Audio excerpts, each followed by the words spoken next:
100 milliard оборотga ega bo'lgan kompaniyani 1 yil ichida bankrot bo'lgani to'g'risida eshitganmisiz?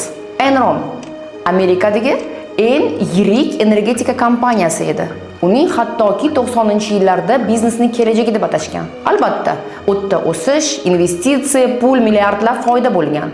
Lekin ichki holat umuman boshqacha bo'lgan.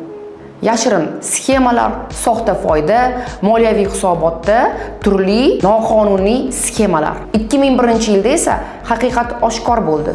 Aksiyalar quladi, minglab odamlar ishsiz va pulsiz qoldi va kompaniya bankrotga uchradi. Bu tarixdagi eng katta moliyaviy inqirozlardan biri edi.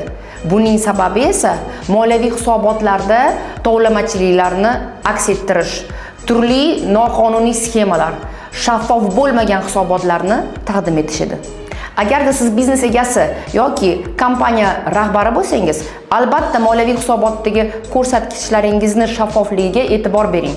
Agarda bu ma'lumotlar sizga qiziq bo'lgan bo'lsa, menga obuna bo'ling.